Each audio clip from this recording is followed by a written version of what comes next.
My name? Emily Davis. I'm 21, fresh out of culinary school, diving headfirst into the bustling world of my parents' coffee shop. It's a cozy corner of our town, brimming with regulars who have become like family. The shop? It's my parents' pride and joy. They've poured their hearts into it for years. Juggling work and studies wasn't easy, but it was rewarding. Every day was a whirlwind of coffee beans and pastry delights. Then, out of nowhere, Bob's call shattered the routine. Bob's voice crackled with urgency as he delivered the news. My wife had an accident. It sent a shiver down our spines, filling the air with concern. Though the specifics eluded us, the gravity of the situation was clear. Without hesitation, we agreed to care for his children while he tended to his wife at the hospital. They were still tender souls, craving comfort amidst the chaos. Bob arrived at the coffee shop with his children in tow, their faces a mix of confusion and worry. I opened my arms to them, offering solace in the familiar warmth of our shop.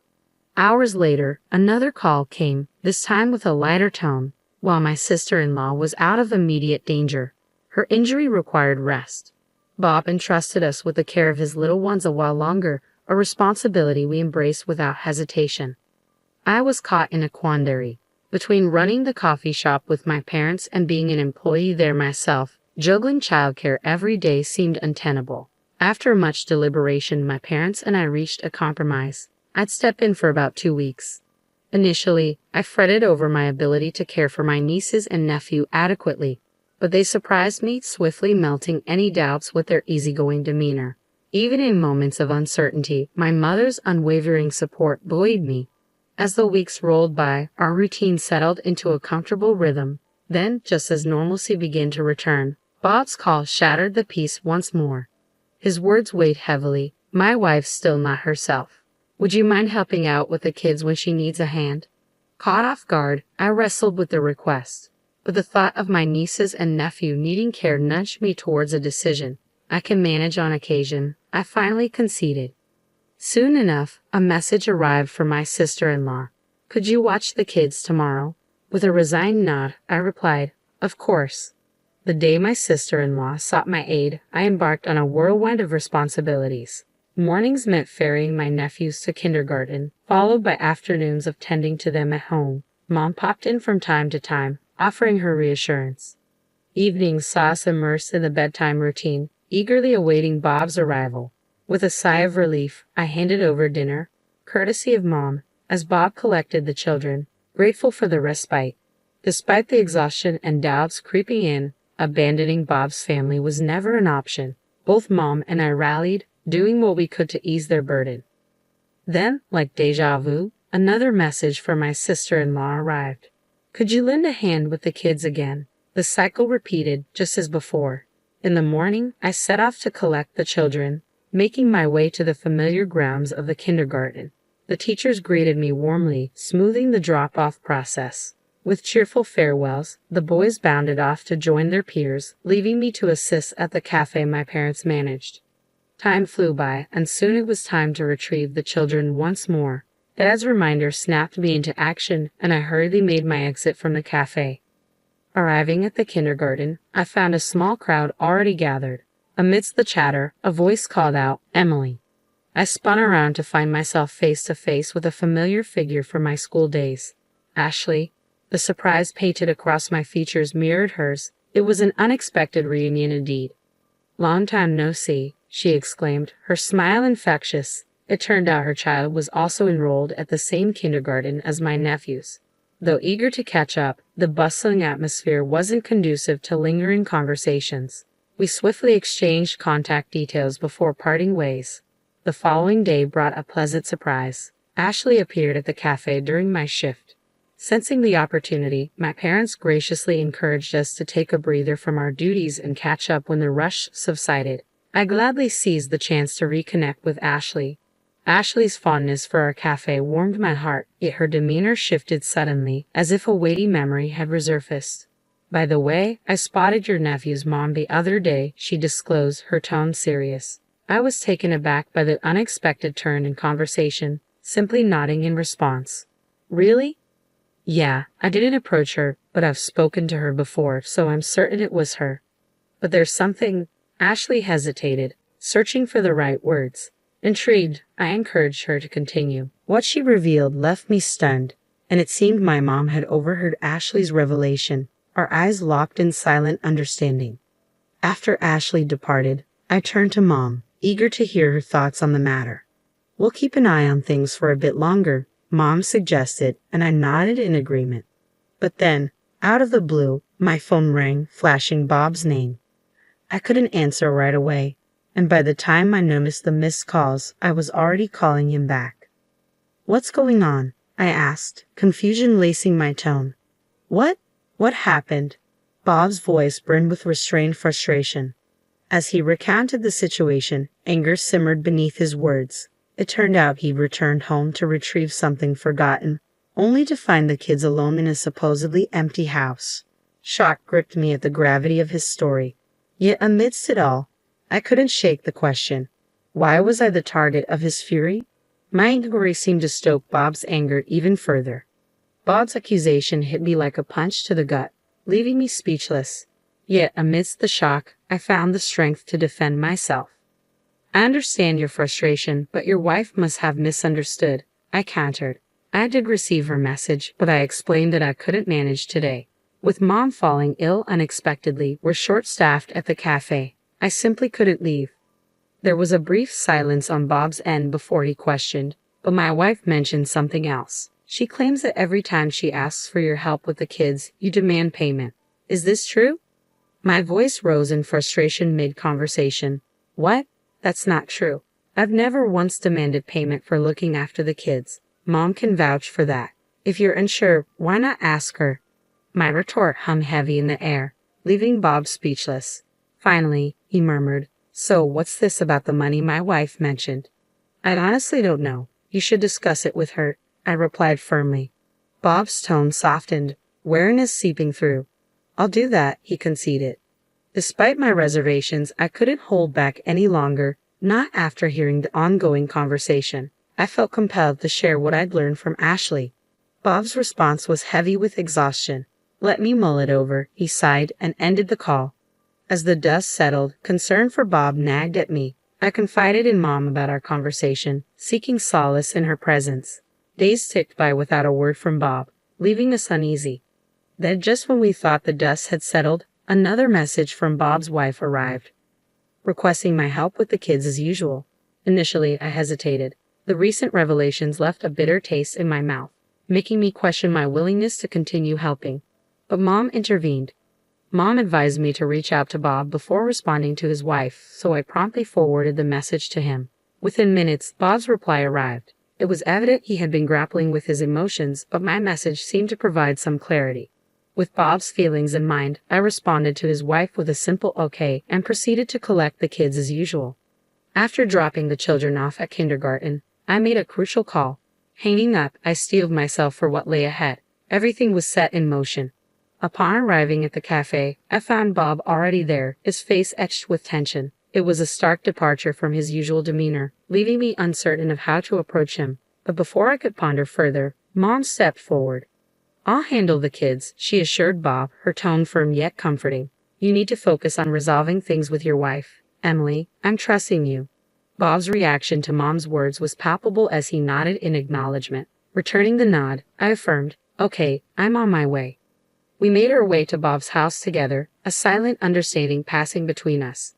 Pausing at the doorstep, Bob fumbled with his keys, his hands trembling slightly. I chose to overlook it, respecting his need for composure. Inside, the muffled voices of my sister-in-law and a few other women drifted through the air. Bob unlocked the door with shaky hands, pushing it open slowly as we entered with utmost care, hoping not to disturb the conversation. The chatter became clearer as we ventured further into the house. "How's your foot holding up?" My sister-in-law's voice floated into the hallway, responding to a query. "It's getting better, nearly healed," came the reassuring reply.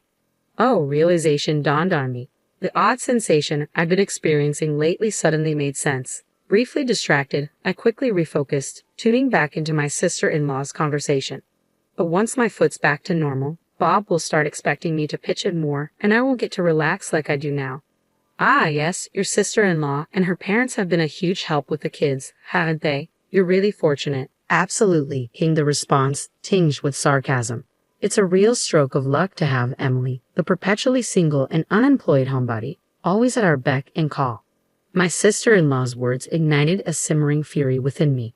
I'd harbored suspicions of exploitation, but her callous attitude still caught me off guard. As anger surged through my veins, I could no longer contain it. With a burst of indignation, I flung open the door to the living room and strode in, my sister-in-law's startled expression meeting my gaze. I fixed her with a steely glare, the words tumbling from my lips like hot coals. Yes, I may not be married, and I may reside at home, but I'm far from idle. Our assistance was extended in good faith, believing you were genuinely in need, not to facilitate your leisure. I hadn't anticipated such a callous response from my sister-in-law. Instead of addressing her attitude, she seemed more concerned about my unexpected presence and how I gained entry into the house. "Why are you here? How did you get in?" she questioned, her tone devoid of warmth. A tap on my shoulder drew my attention, and I stepped back to reveal Bob standing behind me. As her gaze shifted to him, her eyes widened in surprise. Bob's voice, colder than mine, sliced through the tension. "I let us in. You've been deceiving me all along. You're despicable. You've been pocketing the money I gave you for your own use instead of giving it to Emily. Haven't you?" My sister-in-law's complexion paled as Bob confronted her. Sensing the tension, I approached her friends, signaling that it was time to depart. With awkward expressions, they filed out of the room, leaving behind a palpable air of discomfort. Among them, Senior Ashley caught my eye as she left. She had encountered my sister-in-law before and seemed troubled by her recent behavior.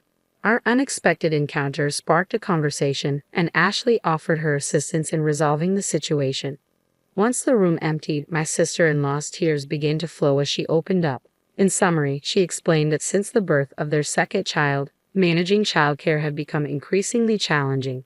Bob's demanding work schedule left her overwhelmed with household duties. When her injury occurred, the support from my mother and me had been a lifeline, easing her burden. Gradually, she found herself relying on our assistance. Regarding the money provided by Bob, she confessed that since her marriage, she had lacked personal finances. The temptation to use the funds for personal expenses became irresistible due to this financial strain. My sister-in-law's explanations didn't quite ring true for me. Sensing my skepticism, Bob suggested we call it a day. Taking his cue, I bid farewell and left their home. Arriving back home, I found my mother waiting anxiously. It appeared my dad was looking after my nephews, affording me the opportunity to confide in my mother about everything. Her expression turned thoughtful as I recounted the events. "I see. It sounds like a matter they need to sort out," she remarked, before turning her attention back to my nephews. I followed suit, joining them as they greeted me with wide smiles and called out, "Aunt Emily." Despite the whirlwind of emotions swirling within me, I made a conscious effort to mask them, focusing instead on engaging with my nephews. Several hours later, Bob returned home, announcing that he would spend the night at our parents' house.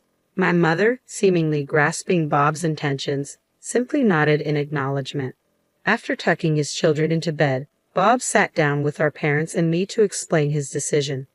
"I won't pursue a divorce this time," he began, "but if the same mistakes are repeated, I'll have to reconsider. Emily, Mom, I'm sorry for the turmoil this has caused you both." "It's all right, Bob, but are you certain about this decision?" I inquired, concern evident in my voice. Bob nodded solemnly. "Yes, after speaking with my wife, I realized I bear some responsibility as well. We've agreed to give our marriage another chance." Curious about Bob's revelation, I prodded him for clarification. He confessed, "I've been consumed by work, neglecting my wife's needs, and leaving the parenting solely to her. It's clear now that I've placed undue stress on her and been unfair to our children. I should have prioritized spending quality time with them." As Bob spoke, a whirlwind of emotions swept through me, yet Mom's response brought clarity to the situation. "I understand," she said, her tone thoughtful. "While forgiving may be challenging from a personal standpoint, as a wife and mother, I empathize with the complexities of your decision. If this is what you've both agreed upon, I won't stand in your way. Just ensure you keep your private matters private this time." Bob nodded in acknowledgement, a flicker of apprehension crossing his face as he bit his lip. Since then, neither Bob nor my sister-in-law have made any requests of me. In fact, I haven't crossed paths with her at all. It's likely uncomfortable for her to confront me, and while Dad's frustration simmers over her lack of apology, I find solace in the absence of awkward encounters. When I shared my reluctance with Bob, he assured me, "I understand. I'll do my best to minimize any chance encounters between you two."